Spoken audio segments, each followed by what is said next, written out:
प्रमाद को कर्म कहा है, अप्रमाद को अकर्म। जो प्रवृत्तियां प्रमाद युक्त हैं वे कर्म बंधन वाली हैं। जो प्रवृत्तियां प्रमाद रहित हैं वे कर्म बंधन नहीं करती। प्रमाद के होने न होने से मनुष्य क्रमशः मूढ़ और प्रज्ञावान कहलाता है। जो मैं कह रहा था उससे जुड़ा हुआ सूत्र है। महावीर करने को कर्म नहीं कहते, न करने को अकर्म नहीं कहते। हम करते हैं तो कहते हैं कर्म और नहीं करते हैं तो कहते हैं अकर्म। हमारा जानना बहुत ऊपरी है। आपने क्रोध नहीं किया तो आप कहते हैं मैंने क्रोध नहीं किया। आपने क्रोध किया तो आप कहते हैं मैंने क्रोध किया। जब आप कुछ करते हैं तो उसको कर्म कहते हैं और कुछ नहीं करते तो उसे अकर्म कहते हैं। महावीर प्रमाद को कर्म कहते हैं, करने को नहीं। महावीर कहते हैं मूर्छा से किया हुआ हो तो कर्म, होश पूर्वक किया हो तो अकर्म। जरा जटिल है और थोड़ा गहन उतरना पड़े। अगर आपने कोई भी काम बेहोशी पूर्वक किया हो, आपको करना पड़ा हो, आप अचेतन हो गए हो करते वक्त, आप अपने मालिक न रहे हो करते वक्त, आपको ऐसा लगा हो जैसे आप पजेस्ट हो गए हैं, किसी ने आपसे करवा लिया है, आप मुक्त नियंता न रहे हो तो कर्म। अगर आप अपने कर्म के मालिक हो, नियंता हो, किसी ने करवा न लिया हो, आपने ही किया हो पूरी सचेतनता से, पूरे होश से, अप्रमाद से, तो महावीर कहते हैं अकर्म। इसे हम उदाहरण लेकर समझें। आपने क्रोध किया, क्या आप कह सकते हैं आपने क्रोध किया या आपसे क्रोध करवा लिया गया? एक आदमी ने गाली दी, एक आदमी ने आपको धक्का मार दिया, एक आदमी ने आपके पैर पे पैर रख दिया, एक आदमी ने आपको इस ढंग से देखा, इस ढंग का व्यवहार किया कि क्रोध आप में हुआ। क्रोध आप में किसी से पैदा हुआ। यह आदमी गाली न देता, यह आदमी पैर पर पैर न रख देता, यह आदमी इस भद्दे ढंग से देखता नहीं तो क्रोध नहीं होता। क्रोध आपने नहीं किया, किसी और ने आपसे करवा लिया। पहली बात, मालिक कोई और है, मालिक आप नहीं है। इसको कर्म कहना ही फिजूल है। करने वाले ही जब आप नहीं है तो इसे कर्म कहना फिजूल है। बटन हमने दबाई और पंखा चल पड़ा, पंखा नहीं कह सकता कि ये मेरा कर्म है, या कि कह सकता है बटन बंद कर दी, पंखा चलना बंद हो गया। ये पंखे से करवाया गया। पंखा मालिक नहीं है, पंखा अपने बस में नहीं है, पंखा किसी और के बस में। और के बस में होने का मतलब होता है बेहोश होना। जब आप क्रोध करते हैं तब आप होश में करते हैं। कभी आपने होश में क्रोध किया? करके देखना चाहिए, पूरा होश संभाल के कि मैं क्रोध कर रहा हूं। और तब आप अचानक पाएंगे पैर के नीचे से जमीन खिसक गई, क्रोध तिरोहित हो गया। होश पूर्वक आज तक क्रोध नहीं हो सका, और जब भी होगा तब बेहोशी में होगा। जब आप क्रोध करते हैं तब आप मौजूद नहीं होते, आप यंत्रवत हो जाते। कोई बटन दबाता है, क्रोध हो जाता है। कोई बटन दबाता है, प्रेम हो जाता है। कोई बटन दबाता है, ईर्ष्या हो जाती। कोई बटन दबाता है, ये हो जाता, वो हो जाता। आप हैं कि सिर्फ बटनों का एक जोड़ है। एक मशीन है जिसमें कई बटनें लगी, यहां से दबाव ऐसा हो जाता, वहां से दबाव वैसा हो जाता। एक आदमी मुस्कुराते हुए आके कह देता है कुछ दो शब्द प्रशंसा के, भीतर कैसे गीत लहराने लगते, वीणा बजने लगती। और एक आदमी जरा तिरछी आंख से देख देता है और एक तिरस्कार का भाव आंख से झलक जाता है। भीतर सब फूल मुरझा जाते, सब धारा रुक जाती गीत की, आग जलने लगती, धुआं फैलने लगता। आप हैं या सिर्फ चारों तरफ से आने वाली संवेदनाओं का आघात आपको चलायमान करता रहता है?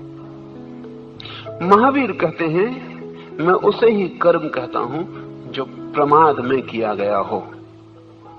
उसी से बंधन निर्मित होता है, इसलिए कर्म कहता हूं। जिसको आपने मूर्छा में किया है उससे आप बंध जाएंगे। करने में ही बंध गए हैं, करने के पहले भी बंधे थे, इसीलिए किया है, वो बंधन है।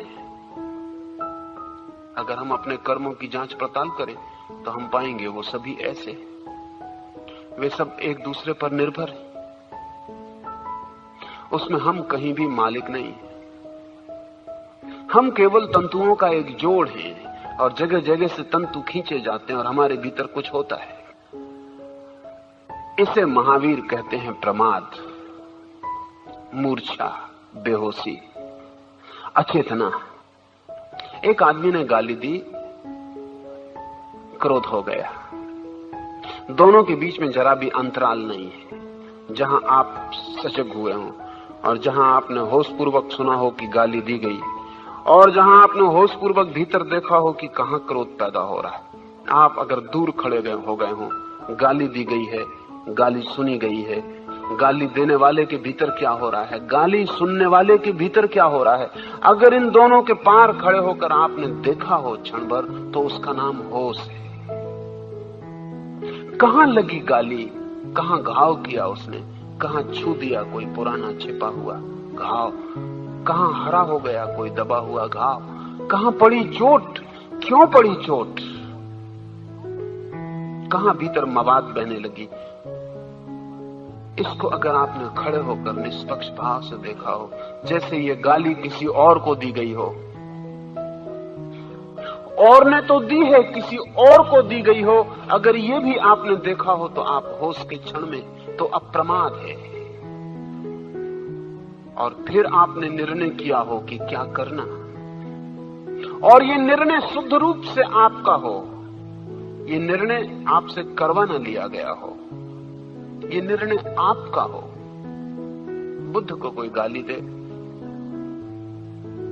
महावीर को कोई पत्थर मारे, जीसस को कोई सूली लगाए, तो भी वे साक्षी बने रहते हैं। ये जो साक्षी भाव है, तो भी वे देखते रहते हैं। जीसस मरते वक्त भी प्रार्थना करते हैं, प्रभु इन सबको माफ कर देना, क्योंकि ये नहीं जानते कि ये क्या कर रहे हैं। ये वही आदमी कह सकता है जो अपने शरीर से भी दूर खड़ा हो। नहीं तो ये कैसे कह सकते हैं आपको कोई सूली दे रहा हो और आप ये कह सकते हैं कि इनको माफ कर देना। जीसस के शिष्य नहीं सोच रहे थे ऐसा। जीसस के शिष्य सोच रहे थे इस वक्त होगा चमत्कार, पृथ्वी फटेगी, आग बरसेगी आकाश से, महाप्रलय हो जाएगी। जीसस का एक इशारा और भगवान से ये कहना कि नष्ट कर दो इन सबको, अभी चमत्कार हो जाए। लेकिन जीसस ने जो कहा वो असली चमत्कार है। अगर जीसस ने ये कहा होता कि नष्ट कर दो इन सबको, आग लगा दो, राख कर दो इस पूरी भूमि को, जिन्होंने मेरे साथ ऐसा व्यवहार किया, मैं जो ईश्वर का इकलौता बेटा हूं, हे पिता नष्ट कर दे इन सबको, तो शिष्य समझते कि चमत्कार हुआ। लेकिन ये चमत्कार नहीं था, ये तो आप भी करते, ये तो कोई भी कर सकता था। ये चमत्कार था ही नहीं, क्योंकि ये तो जिसको सूली लगती है वो करता ही है, हो या ना हो ये दूसरी बात। सूली तो बहुत दूर है, कांटा गड़ता है तो सारी दुनिया में आग लगवा देने की इच्छा होती है। जरा सा दांत में दर्द होता है तो लगता है कोई ईश्वर वगैरह नहीं, सब नरक है। ये तो सभी करते। आप थोड़ा सोचें, आप सूली पे लटके होते, क्या भाव उठता आपके भीतर। न तो पृथ्वी फटती आपके कहने से, क्योंकि ऐसा फटने लगे तो एक दिन बिना फटी नहीं रह सकती, एक क्षण नहीं रह सकती।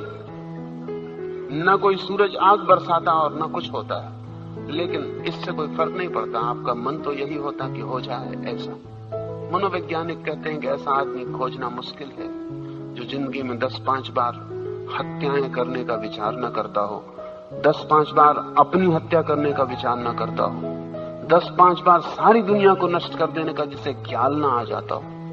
ऐसा आदमी खोजना मुश्किल है। जीसस ने ये जो कहा कि इनको माफ कर देना क्योंकि ये नहीं जानते कि ये क्या कर रहे हैं, इसमें कई बातें निहित हैं। पहली बात, ये जीसस के साथ कर रहे हैं, ऐसा जीसस को अगर लगता हो तो ये बात पैदा नहीं हो सकती। जिसके साथ ये कर रहे हैं वो जीसस से उतना ही दूर है जितना कि ये करने वाले लोग दूर हैं। ये चेतना भीतर अलग खड़ी है, एक तीसरा कौन मौजूद हो गया है। साधारण आदमी की जिंदगी में 2 कौन होते हैं, करने वाला, जिस पे किया जा रहा है वो, होश वाले आदमी की जिंदगी में 3 कोण होते हैं, जो कर रहा है वो, जिस पे किया जा रहा है वो, और जो दोनों को देख रहा है वो। ये जो थर्ड, ये जो तीसरा है, ये जो तीसरी आंख है, ये जो देखने का तीसरा स्थान है, इसे महावीर कहते हैं अप्रमाद। बड़ा मुश्किल है, सूली पर चढ़े हों, हाथ में खीले ठोके जा रहे हों, होश बचाए रखना मुश्किल है। जरा सा एक आदमी धक्का देता है, होश खो जाता है। हमारा होश है ही कितना। किसी आदमी का होश मिटाना हो, जरा सी, कुछ भी करने की जरूरत नहीं, जरा सा कुछ और सारा होश खो जाता है। होश जैसे है ही नहीं, एक झीनी परत है, झूठी परत है ऊपर ऊपर, जरा सा कंपन सब टूट जाता है। किसी भी आदमी को पागल करने में कितनी देर लगती। आप जरूर दूसरों के बाबत सोच रहे होंगे, जिन जिनको आपने पागल किया है। अपने बाबत सोचिए, पत्नी एक शब्द बोल देती है और आप पागल हो जाते। पत्नी को भी तब तक राहत नहीं मिलती जब तक आप पागल हो न जाएं। अगर न हो तो उसको लगता है बस के बाहर हो गए। एक मित्र मेरे पास आते हैं, पत्नी कर्कशा है, उपद्रवी है। वे मुझसे बार बार कहते हैं क्या करूं, सब संभाल के घर जाता हूं, लेकिन उसका एक शब्द और आग में घी का काम हो जाए, बस उपद्रव शुरू हो जाए। मैंने उनसे कहा कि एक दिन संभाल के मत जाओ, क्योंकि संभाल के तुम जो जाते हो वही तुम्हारे भीतर इकट्ठा हो जाता। फिर पत्नी जरा सा घी छिड़क देती तो आग तो तुम संभाल के ला रहे हो। एक दिन तुम संभाल के जाओ ही मत, गीत गुनगुनाते जाओ, नाचते जाओ, संभाल के मत जाओ। कोई फिक्र ही मत करो, जो होगा देखा जाएगा। और जब पत्नी कुछ करे, क्योंकि तुमने आज तक बहुत क्रोध पत्नी पे कर लिया, कोई परिणाम तो होता नहीं, कोई हल तो होता नहीं। एक नई तरकीब का उपयोग करो, जब पत्नी कुछ करे तो तुम मुस्कुराते रहना। कुछ नहीं करना, ऐसा नहीं, कुछ नहीं करोगे तो मुश्किल पड़ेगी, तुम मुस्कुराते रहना, ये कुछ करना रहेगा, एक बहाना रहेगा, हंसते रहना। 5-7 दिन बाद उनकी पत्नी ने आके कहा कि मेरे पति को क्या हो गया। बिल्कुल हाथ के बाहर जाते हुए मालूम पड़ते, उनका दिमाग तो ठीक। पहले मैं कुछ कहती थी तो क्रोधित होते थे, वो समझ में आता था। अब मैं कुछ कहती हूं तो वो हंसते। इसका मतलब क्या है? उनका दिमाग तो ठीक है। जब उनका दिमाग बिगड़ जाता था तब पत्नी मानती थी कि ठीक है, क्योंकि वो नॉर्मल था। अब ठीक हो रहा है तो पत्नी समझती है कि दिमाग कुछ खराब हो रहा है। स्वभाव तो जब कोई गाली दे तो हंसना। तो अगर जीसस को सूली देने वाले लोगों को लगा हो कि यह आदमी पागल है तो आश्चर्य नहीं है, क्योंकि ये एबनॉर्मल था, असाधारण थी ये बात। जो सूली दे रहे हैं उनके लिए प्रार्थना करनी कि हे प्रभु इन्हें माफ कर देना। हम सब जीते हैं प्रमाद में, इसलिए प्रमाद में होना हमारी साधारण नॉर्मल अवस्था हो गई है। हमारे बीच कोई जरा होश से जिए तो हमें अड़चन मालूम होती, क्योंकि होश से जीने वाला हमारे बंधन के बाहर होने लगता है। होश से जीने वाला हमारे हाथ के बाहर खिसकने लगता है, क्योंकि होश से जीने वाले का अर्थ है कि हम बटन दबाते हैं, उसके भीतर क्रोध नहीं होता। हम बटन दबाते हैं, उसके भीतर आनंद नहीं होता। वो अपना मालिक होता जा रहा है। अब जब वो आनंदित होता है। एक और ध्यान रखने की बात है कि आनंदित आप अकेले हो सकते हैं, लेकिन क्रोधित आप अकेले नहीं हो सकते। आनंद के लिए किसी की आपको अपेक्षा नहीं है कि कोई आपकी बटन दबाए। इसलिए हमने कहा है कि जब कोई व्यक्ति अपना परम मालिक हो जाता तो परम आनंद को उपलब्ध हो जाता है। कुछ चीजें हैं जो दूसरों पर निर्भर हैं, जो दूसरों पर निर्भर हैं वो प्रमाद में ही हो सकती हैं। कुछ चीजें हैं जो किसी पर निर्भर नहीं, स्वतंत्र हैं, वे अप्रमाद में हो सकती हैं। इसलिए महावीर कहते हैं प्रमाद को कर्म बंधन के कारण। जब भी हम बेहोशी में कुछ कर रहे हैं हम बंध रहे हैं, और ये कर्म बंधन हमें लंबी यात्राओं में उलझा देगा, लंबे जाल में डाल देगा। अप्रमाद को अकर्म, होश को अकर्म कहा है महावीर ने। अगर आप होश पूर्वक क्रोध कर सकते हैं तो महावीर कहते हैं कि आपको क्रोध का कोई बंधन नहीं होगा, लेकिन होश पूर्वक क्रोध होता ही नहीं।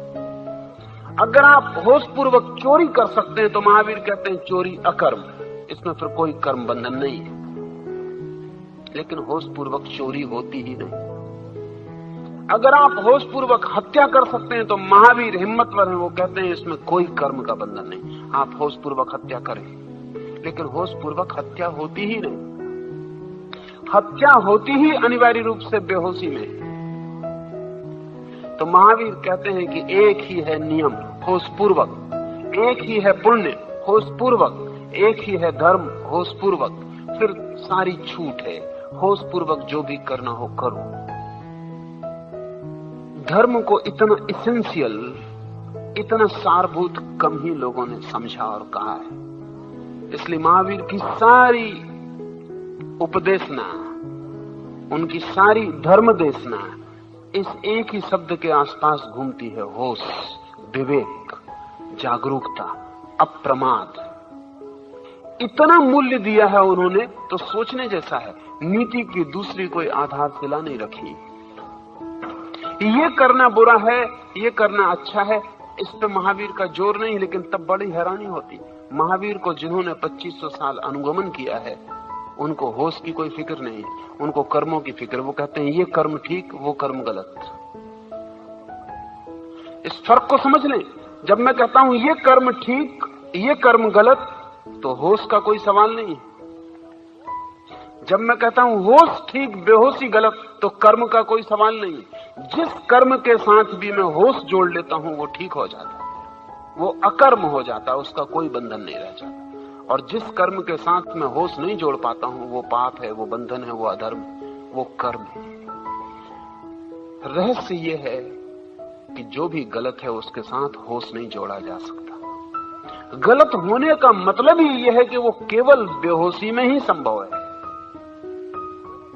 गलत होने का एक ही गहरा मतलब है कि जो बेहोशी में ही संभव है। सही होने का एक ही मतलब है कि जो केवल होश में ही होता है, बेहोशी में कभी नहीं होता। इसका क्या मतलब हुआ? इसका मतलब हुआ कि आप अगर बेहोशी से दान करते हैं तो वो बंधन है। एक आदमी रास्ते पर भीख मांगता हुआ खड़ा है, आप अकेले जा रहे हैं तो आप भीख मांगने वाले की फिक्र नहीं करते। 4 लोग आपके साथ हैं और भीख मांगने वाला हाथ फैला देता है तो आपको कुछ देना पड़ता है। ये भीख मांगने वाले को आप नहीं देते, अपनी इज्जत को जो 4 लोगों के सामने दांव पे लगी। इसलिए भिखारी भी जानता है कि अकेले आदमी से उलझना ठीक नहीं। 4 आदमियों के सामने हाथ फैला देता, पैर पकड़ लेता। उस वक्त सवाल ये नहीं है कि भिखारी को देना है, उस वक्त सवाल यह है कि लोग क्या कहेंगे कि 2 पैसे न दे सके। आपका हाथ खीसे में जाता है, ये लोगों के लिए जा रहा है जो मौजूद है, ये दान नहीं है, ये मूर्छा है। आप भिखारी को दे रहे हैं लेकिन कहीं कोई दया भाव नहीं है, ये मूर्छा है। आप दान करते हैं कि मंदिर पर मेरे नाम का पत्थर लग जाए, ये मूर्छा है। आप ही ना बचे, मंदिर का पत्थर कितने दिन बचेगा? और जरा जाकर देखें पुराने मंदिरों के जो पत्थर लगे, कौन उनको पढ़ रहा है? वो भी आप ही जैसे लोग लगवा गए, आप भी लगवा जाएंगे। अगर दान मूर्छा है तो कर्म बंधन है, लेकिन दान मूर्छा से हो ही नहीं सकता।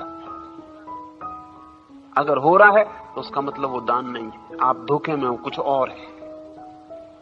4 लोगों में प्रशंसा मिलेगी, ये दान नहीं है। हजारों साल तक नाम रहेगा, ये दान नहीं है। ये तो सौदा है, ये तो सीधा सौदा है।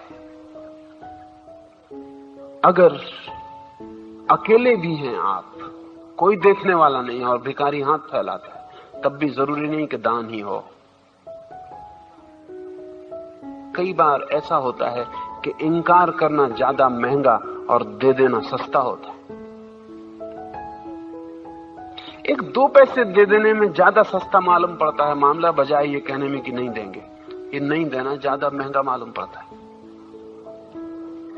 आप 2 पैसे दे देते हैं। भिखारियों को लोग अक्सर दान नहीं देते, सिर्फ टालने की रुष्वत देते कि जाओ आगे बढ़ो, वो रुष्वत है। और भिखारी भी अच्छी तरह जानते हैं कि ज्यादा शोरगुल मचाओ, डटे रहो। आप देखेंगे भिखारी डटे ही रहता है, वो भी जानता है कि एक सीमा है, वहां तक रुको। एक सीमा है जहां ये आदमी रुस्बत देगा कि अब जाओ। भिखारी भी जानते हैं कि दान कोई नहीं देता, इसलिए भिखारी भी, आप ये मत सोचना कि अनुग्रहित होते हैं। भिखारी भी जानते हैं अच्छा बुद्धू बनाया। जब वो लेके आपसे चले जाते तो आप ये मत सोचना कि वो समझते हैं कि बड़ा दानी आदमी मिल गया था। आप रुस्बत देते हैं, भिखारी भी जानता है कि ये रुस्बत है, इसलिए जानता है कि आपकी सहनशीलता की सीमा को तोड़ना जरूरी, तब आपका हाथ खीसे में जाता है। कितनी सहनशीलता है इस पर निर्भर करता है। अकेले में भी अगर आप देते हैं तो टालने के लिए, हटाने के लिए, तो फिर दान नहीं है, मूर्छा है। दान मूर्छा से हो ही नहीं सकता। अगर मूर्छा है दान नहीं हो सकता। चोरी बिना मूर्छा के नहीं हो सकती। अगर आप होशपूर्वक चोरी करने जाएं, जा ही ना सकेंगे। अगर आप होशपूर्वक किसी की चीज उठाना चाहें, उठा ही ना सकेंगे। और अगर उठा लें तो जरा भीतर गौर करके देखना, जिस क्षण उठाएंगे उस क्षण होश खो जाएगा। मोह पकड़ लेगा, लोभ पकड़ लेगा, तृष्णा पकड़ लेगी, होश खो जाएगा। तो एक बारीक संतुलन है भीतर होश और बेहोशी का। जो आदमी होशपूर्वक जी रहा है उससे पाप नहीं होता। इसका मतलब ये नहीं कि महावीर चलेंगे तो कोई चींटी कभी मरेगी ही नहीं। महावीर चलेंगे तो चींटी मर सकती है, मरेगी, फिर भी महावीर कहते हैं उसमें पाप नहीं, क्योंकि महावीर अपने तय पूरे होशपूर्वक चल रहे हैं। अपने होश में कोई कमी नहीं है। अब अगर चींटी मरती है तो ये केवल प्रकृति की व्यवस्था है, महावीर का कोई हाथ नहीं। और आप भी चल रहे हैं उसी रास्ते पर, और चींटी मरती है तो आपको पाप लगेगा। ये जरा अजीब सा गणित मालूम पड़ता है। महावीर चलते हैं पाप नहीं लगता, आप चलते हैं पाप लगता है, चींटी वही मरती है। क्या फर्क है? आप बेहोशी से चल रहे हैं, इसलिए प्रकृति दत्त मरना नहीं है चींटी का, आपका हाथ है। आप अपनी तरफ से होश से चले होते, आपने मारने के लिए न जाने न अनजाने कोई चेष्टा की होती, आपने सब भांति अपने होश को संभाल के कदम उठाया होता, फिर चींटी मर जाती। वो चींटी जाने, प्रकृति जाने, आप जिम्मेवार नहीं थे। आप जो कर सकते थे वो किया था, लेकिन आप बेहोशी से चल रहे हैं। आपको पता ही नहीं कि आप चल रहे हैं। आपको ये पता नहीं पैर आपका कहां पड़ रहा है, क्यों पड़ रहा है। आपका सिर कहीं आसमान में घूम रहा है, पैर जमीन पे चल रहे हैं। आप मौजूद यहां हैं शरीर से, मन कहीं और है। ये जो बेहोश चलना है, इसमें जो चींटी मर रही है उसमें आप जिम्मेवार हैं। वो जिम्मेवारी बेहोशी की जिम्मेवारी है, चींटी के मरने की नहीं। चींटी तो आपके होश में भी मर सकती है, लेकिन तब जिम्मेवारी आपकी नहीं। महावीर 40 साल जिए, और ये बड़ी गहन चिंतना का विषय रहा है तत्व दार्शनिकों को, तत्वज्ञों को, कि महावीर को ज्ञान हुआ उसके बाद वो 40 साल जिंदा थे, तो कर्म तो कुछ किया ही होगा। इन 40 सालों में जो कर्म किया उसका बंधन महावीर पर हुआ या नहीं? कितना ही कम किया हो, कुछ तो किया ही होगा। उठे होंगे, बैठे होंगे, नहीं उठे नहीं बैठे, सांस तो ली होगी। सांस लेने में भी तो जीवाणु मर रहे हैं, लाखों मर रहे हैं। एक श्वास में कोई 1 लाख जीवाणु मर जाते हैं। वो बहुत छोटे हैं, सूक्ष्म हैं। और जब महावीर ने पहली दफे इनकी बात कही थी तो लोगों को भरोसे नहीं आया कि सांस में कहां के जीवाणु। लेकिन अब तो विज्ञान कहता है कि वो हैं, और महावीर ने जितनी संख्या बताई थी उससे ज्यादा संख्या है। आपके ख्याल में नहीं, आप एक चुंबन लेते हैं तो 1 लाख जीवाणु मर जाते हैं। 2 ओंठों के संस्पर्श के दबाव में 1 लाख जीवाणु मर जाते हैं। ये वैज्ञानिक कहते हैं। महावीर ने तो बहुत पहले इशारा किया था कि श्वास लेते हैं तो भी जीवाणु मर जाते हैं। इसलिए आप जान के हैरान होंगे कि महावीर ने प्राणायाम जैसी क्रियाओं को जरा भी जगह नहीं दी।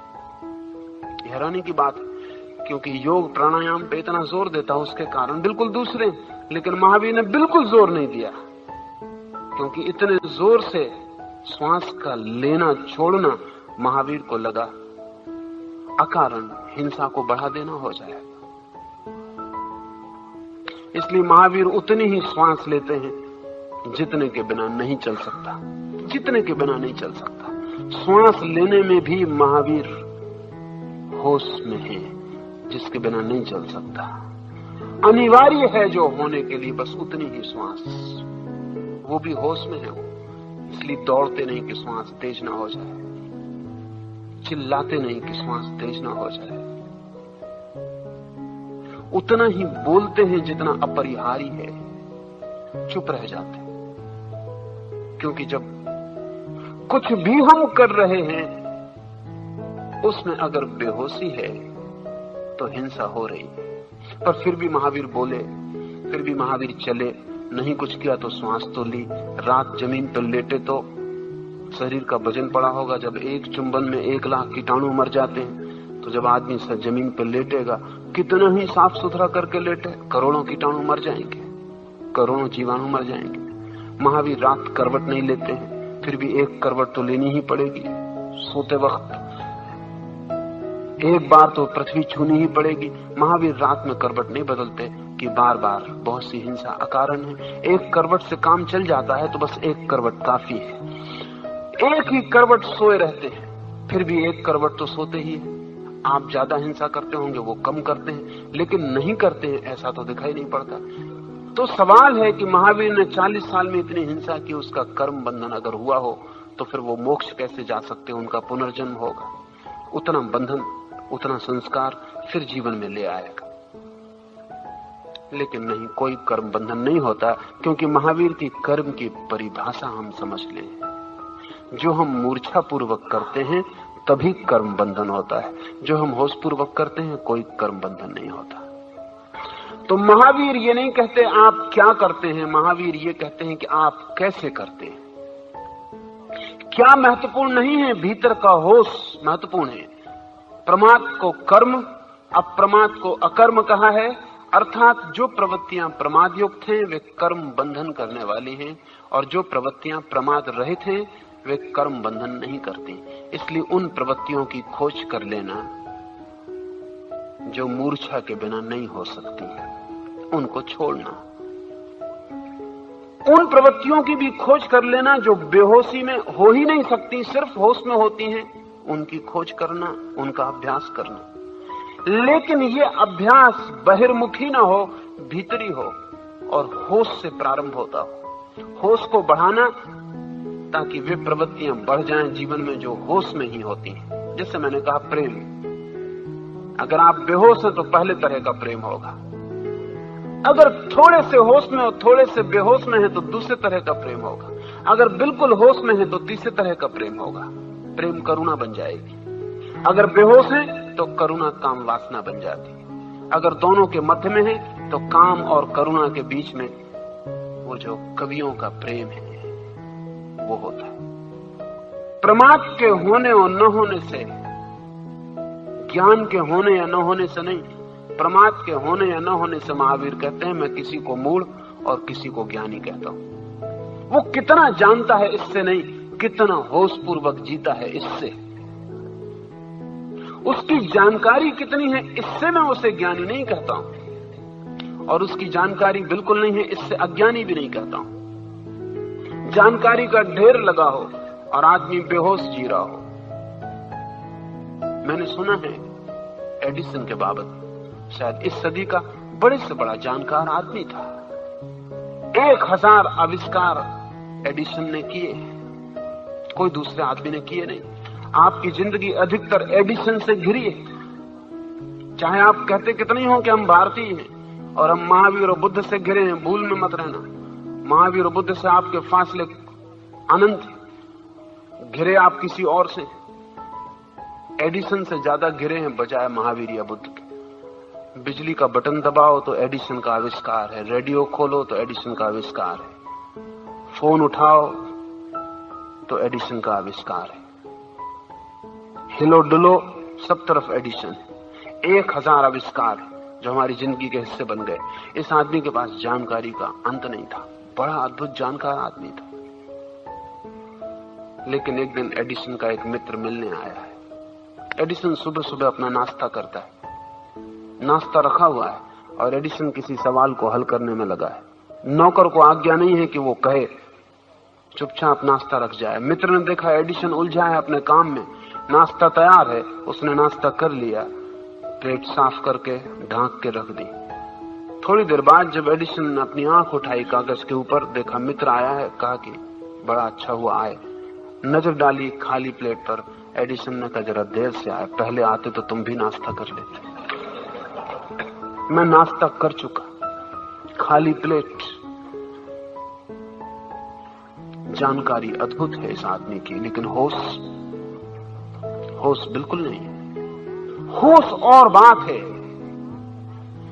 जानकारी और बात है। आप कितना जानते हैं ये अंततः निर्णायक नहीं है धर्म की दृष्टि से। आप कितने हैं, कितने चेतन, कितने जगे हुए, इस पर निर्भर करेगा।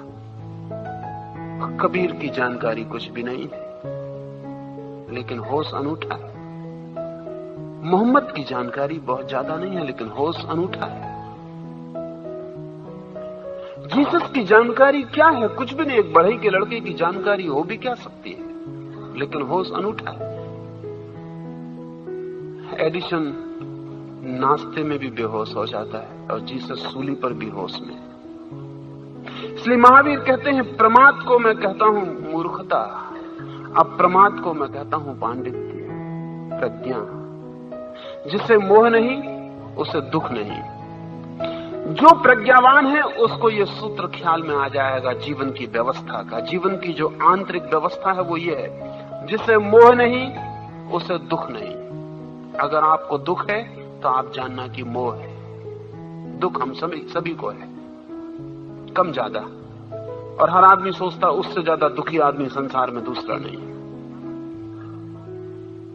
हर आदमी ये सोचता सारे दुख के हिमालय वही ढो रहा।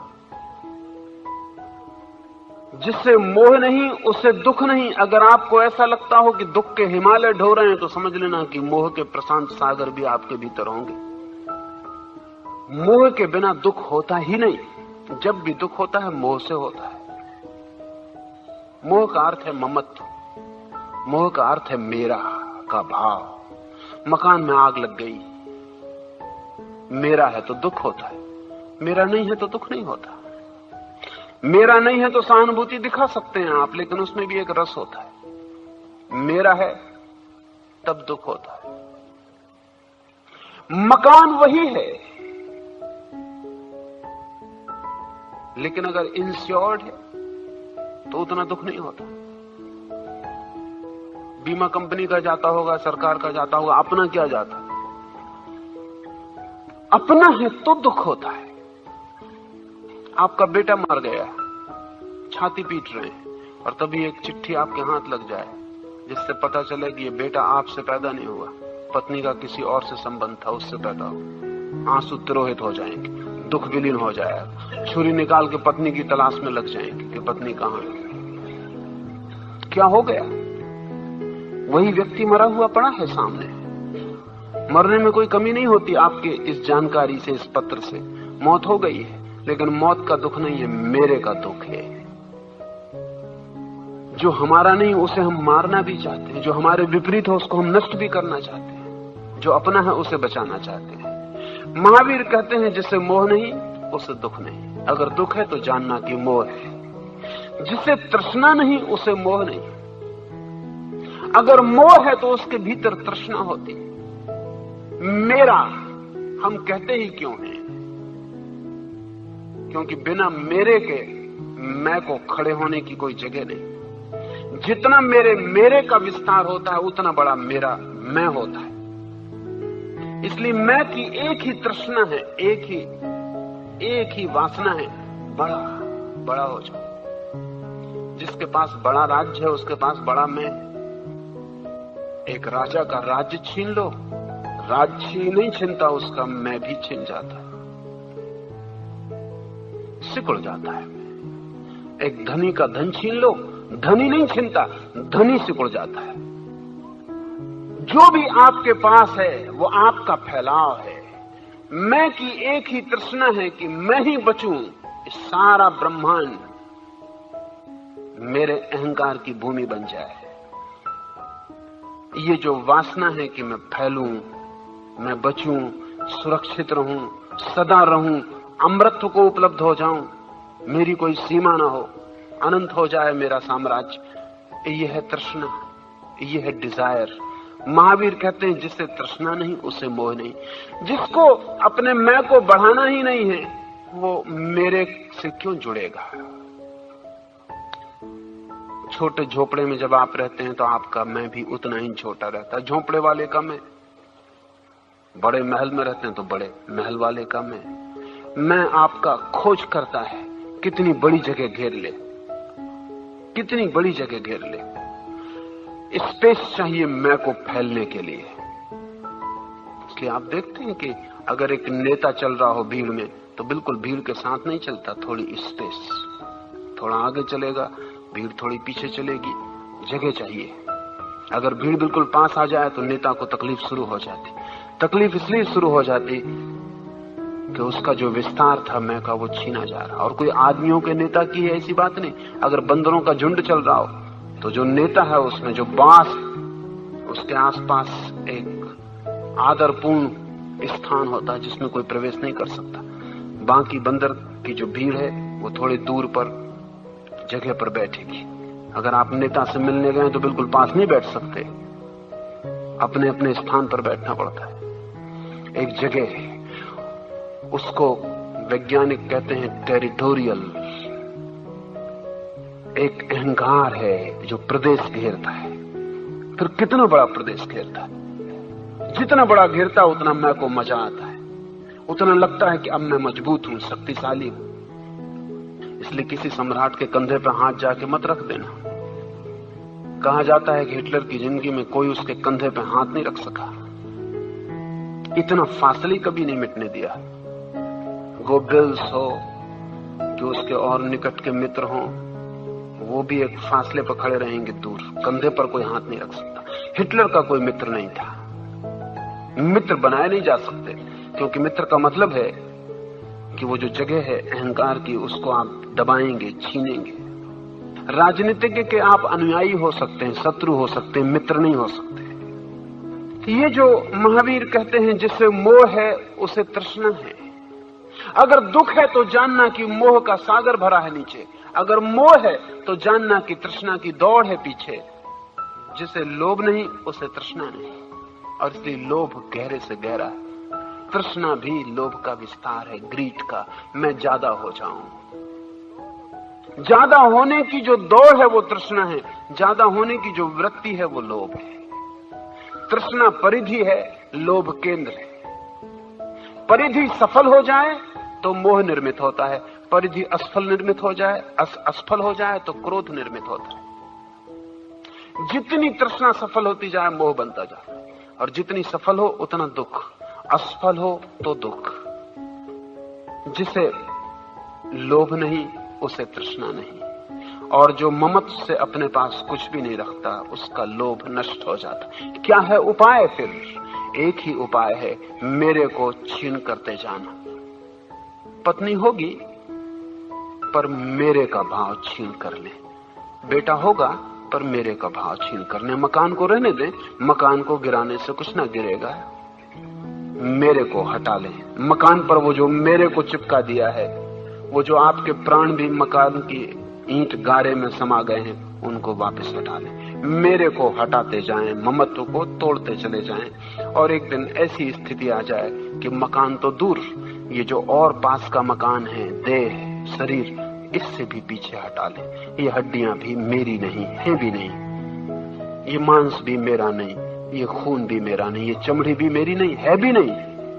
मैं नहीं था तब ये हड्डियां किसी और की हड्डियां थी, और मैं नहीं रहूंगा तब ये मांस किसी और का मांस हो जाएगा, ये खून किसी और की नसों में बहेगा, और ये चमड़ी किसी और के मकान का घेरा बनेगी। ये मेरा है नहीं, ये मेरे पहले भी था और मेरे बाद भी होगा। इससे भी अपने को हटा लें। फिर और भीतर मैं का एक मकान है, मन का। कहते हैं मेरे विचार, तो जरा गौर से देखें कौन सा विचार आपका है। सब विचार पर आए, सब विचार पर आए, सब संग्रह, सब स्मृति है, वहां से भी अपने को तोड़ लें, तोड़ते चले जाएं ममत्व से उस घड़ी तक, उस समय तक, जब तक कि मेरा कहने योग कुछ भी बचे। जब कुछ भी ना बचे मेरा कहने योग, तब जो शेष रह जाता है उसका नाम आत्मा है। लेकिन हम तो ऐसे, हम कहते हैं मेरी आत्मा, मेरी आत्मा जैसी कोई चीज नहीं होती। जहां तक मेरा होता है वहां तक आत्मा का कोई अनुभव नहीं होता। इसलिए बुद्ध ने तो कह दिया कि आत्मा शब्द ही छोड़ दो, क्योंकि इससे मेरे का भाव पैदा होता है। ये शब्द ही मत उपयोग करो, क्योंकि इससे लगता है मेरा। आत्मा का मतलब ही होता है मेरा, ये छोड़ ही दो। तो बुद्ध ने कहा ये शब्द ही छोड़ दो, ताकि ये मेरा पूरी तरह टूट जाए, कहीं मेरा ना बचे। तब भी आप बचते हैं। जब सब मेरा छूट जाता है, तब जो बचता है वही है आपका अस्तित्व, वही है आपकी चेतना, वही है आपकी आत्मा। वो जो शून्य निराकार होना बच रहता है, वही है आपकी मुक्ति, वही है आनंद। आज इतना ही, रुकें 5 मिनट, कीर्तन करें।